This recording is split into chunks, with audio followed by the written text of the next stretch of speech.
The S&P 500, the Nasdaq 100. Now, I've said in previous videos, I'm looking for all-time high pushes. I'm looking for a big breakout. And we started to get that this morning, I believe. But there was news that kind of was discussed today. We had to go into detail about that's affecting the global economy. And we've continued to say, you're going to have to get really bad news in order to see a downside push. And I think this could be some of that downside thesis there. So before we even jump into the video today, like the first thing I want to talk about is what happened and ultimately like what caused this bit of a drop that we had here on the 4-hour time frame. We were clearly pushing up this morning, took a turn around 9 a.m., came down, right? Story of the day. If you don't know, Bank of Japan, I've discussed them a lot here on the channel. I think Japan gives a really good look at risk on versus risk off. But today, BOJ discussed possibly getting rates over 0.5. Now, again, we've done a lot. If you've been here for a while, then you've seen how we talk about this. But essentially, Japan's economy is one of the most stable and consistent. So whenever they start to raise rates, it's a big sign that there's something happening, something big going on, or there might be a sign for concern when it comes to inflation or just the health of the overall economy. So immediately when this happened, we saw markets get slapped a little bit. On top of this, if you go into what happened here as well, you saw the 10-year yield get back above 4%, which we said we want to see this start to decline. So another big thing you're watching here. So we saw, one, the market pull back. Two, DXY shot straight up. And then three, we're seeing yields go up as well. It's kind of like a accumulation of things you don't want to happen if you're bullish on the economy. So again, on this channel, I'm going to be as transparent as possible. I'm going to give you, both sides of it. I'm going to tell you good, bad, the ugly. So this is not ideal. But I do want to say right now, okay, the reaction that you're getting here is based on a discussion, right? The Bank of Japan will discuss tweaking its yield curve control policy at the policy board meeting Friday to let long-term interest rates rise beyond its cap of 0.5%. Now, this is the big thing here, big question around what's going to be happening there. But I just want to say this. It's just, as of right now, a rumor or a possibility has not been set into effect. So although you are seeing the pullback here, I want to address, if this gets swept under the rug, they decide not to go with this, in my opinion, you'll see a quick reaction back to the upside. For people saying this was a technical breakdown, it was this, it was that, no, it wasn't. You can look at the time data was released, at the time this was said, immediately came out. So again, that's big there. Now, also, too, I will say going into tomorrow, there's some other big news we're going to talk about here in a second. Before we do that, got to ask you to consider doing two things. Liking and subscribing helps with the channel a lot. Consider doing it or don't, whatever. Also, too, the Discord link is down below if you are interested. If you're a new trader, I recommend just going up here, going to home. Look at our education. We have free course, free information, free education. It's all there. Discord's more for hand-holding to why we're getting into trades, explaining the back end side of what we're looking at in the market and asking us questions all throughout the day, more hands-on approach and getting around like-minded individuals.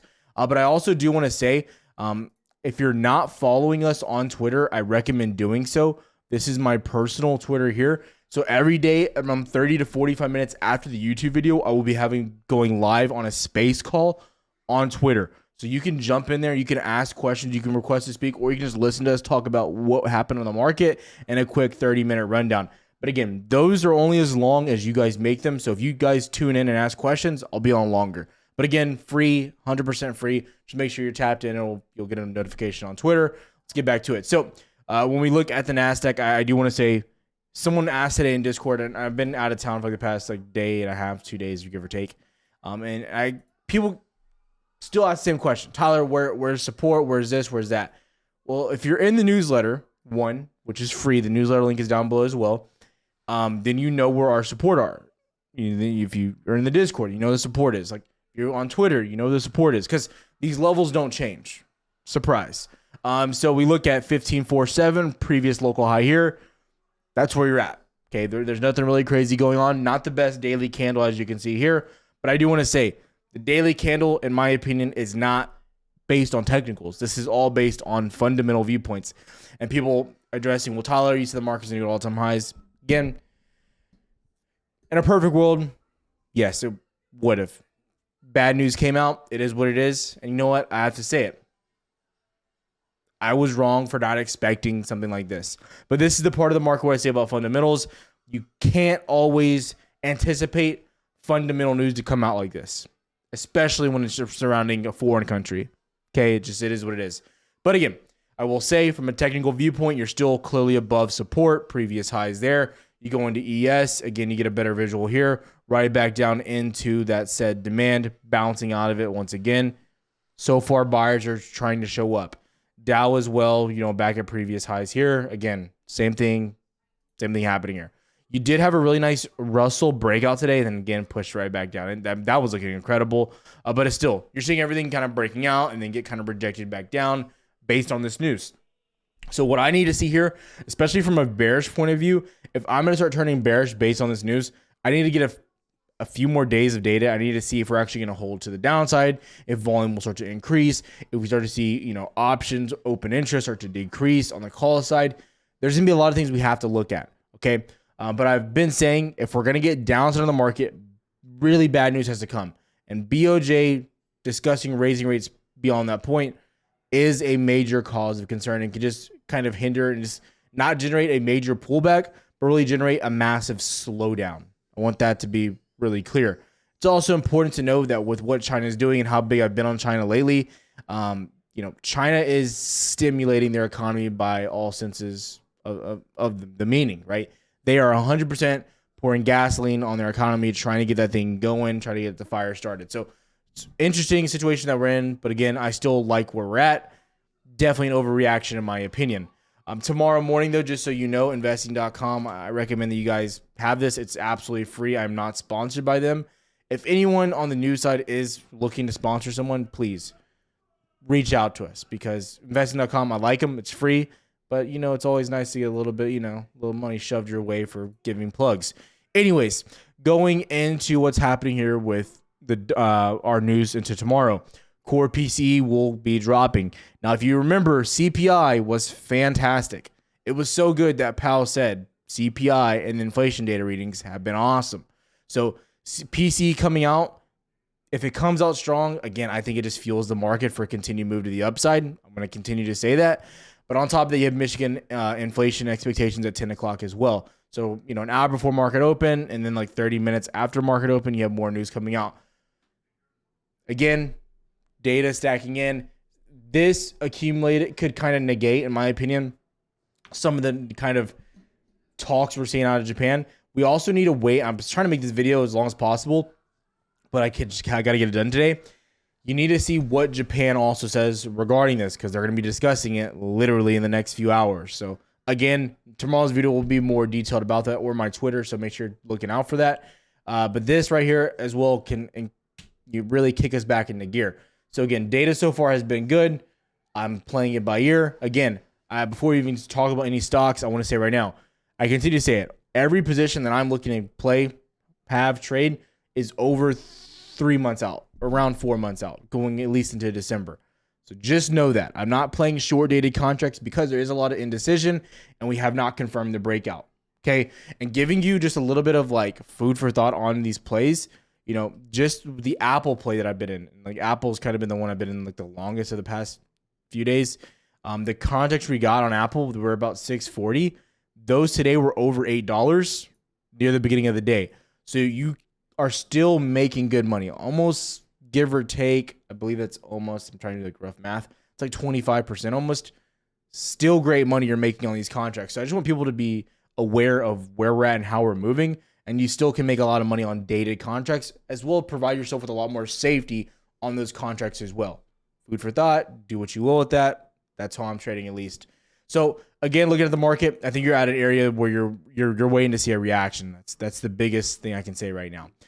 Some of the big areas I'm watching those in particular, DXY, go like to the daily. You had a perfect kind of play forming out here. You broke back up. I believe you were getting a little bit of a trap on DXY, and then like you kind of came down, and obviously news came out, and you popped back up. So DXY, I'm very interested to see how you react if you come back into this trend. But overall, until we get back below 101, it's kind of like sideways action for me here.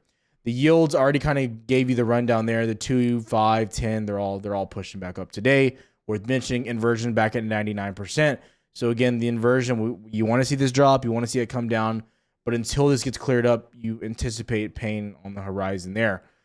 Gold still edging down since we had the news yesterday, and FOMC. And I think FOMC, if you didn't watch the video yesterday, I think it was good. I think it went really well. As good as it could have gone. Okay, so those are the big things there. Stocks I'm liking, opportunity here. Number one, Tesla. You did have news today on Tesla. So the news on Tesla, if you missed out on it, I'm trying to retweet it on Twitter so you guys can see it. Basically, they had like a secret team that was assembled to hide news around the self-driving. Again, is this rumor? How true is it? Definitely was affected here. It started pushing down. I want to see if Tesla holds this level here. Because if you go back to the 2-4 hour, you can see the demand that was structured here. You bounced out of it really nice into 270. Great bounce. Okay, but you're back down there and you had bad news. So we need to see if a reaction, if buyers are going to show up here, and if indexes can hold this level. These are all major factors that we have to be paying attention to. Number two, obviously my favorite one is Apple. You're still holding this level down here, 192, 192.5. You had a really nice push into like 197 over, today. Really great push. Contracts are booking it. I still think Apple's very strong. And again, I have to keep saying it. I have over 4 months on all my contracts. I'm sitting fine. I'm not too concerned here. Today, we also saw Baba try to push back into highs. He got rejected, pushed back down. I think you would have continued on Baba if the bad news hadn't came out. Okay, can't be hindsight millionaires. As we look here, so far you're still making higher lows and you're clearly above the 200 SMA on the daily as well. So again, still very bullish here on Baba. I think if you're going Baba, you got to have at least January's. But I still like the upside potential here, especially with China, like I've been mentioning. Definitely trying to push their economy, to the brink and push it over that edge, over that little hump that you've been in there. Going into AVGO semiconductors. So we just saw Intel report today. They beat. They're doing good right now. You're coming back down into this like 889, 885 range. You've been balancing. Buyers continue to show up here. You still have this like ascending triangle forming out here, kind of edging down a little bit, just trending sideways. We saw NVIDIA, we saw a lot of semiconductors get love today based on LRCX's earnings, which we kind of been talking a lot about. If you were in yesterday's Twitter space, then you heard me talk a lot about LRCX and how I think they're going to easily start running to all-time highs. And then today you pushed really quick and easy. Like you went phenomenal today. You went like straight up. So if you were in yesterday's Twitter space and you heard all about this, and I didn't expect it to be that quick, but it happened, right? But you're still seeing semiconductors get love based on all this information. You're seeing Microsoft announce new deals. Every company is running towards AI. They need new chips. Turns out TSM's little demand issue wasn't that big in comparison to LRCX. So looking at these companies, AVGO, I still think you want to get that break to the upside. You haven't done it. You're pinched. You're trying to hold. It is what it is. But definitely watching this chart. Very excited. Something I want to kind of start dipping my toes in 100%. Those are the top stocks I'm liking. If you have questions, please comment down below. There's other great names out there. Right now, I think Microsoft might be the biggest value buy that you're going to get. But again, I think you got to be a little bit careful here. You're coming back into a pretty big range down here. So 323 almost into 325. Major support down here. You do want to see if you can hold 327 here. That holds, you're even better. But again, there's no reason to start jumping the gun. There's no reason to start getting crazy. I mean, this down here is going to be pretty beautiful. So again, you got to be watching this really closely. But I'm still excited. A lot of these names, I think, are holding key levels. I still think you're holding up. If more bad news starts to flow in here, we start to see sellers really step up the pressure. Again, we have to let off the gas, hit our stops, and just reevaluate where we are at. Okay, we have to understand that, right? We're not just gonna, go on a wing and a prayer. We have to have a clear and concise trade plan, and so far things haven't really negated that. I definitely think today was a bit of a blemish in how the horizon was looking, but kind of just a little bit of a setback in my opinion. Still very interested, still very bullish, especially from the FOMC meeting. PCE data in the morning, be paying close attention. Updates on Twitter. See you guys in around 30 minutes if you're on Twitter as well. Have a good one.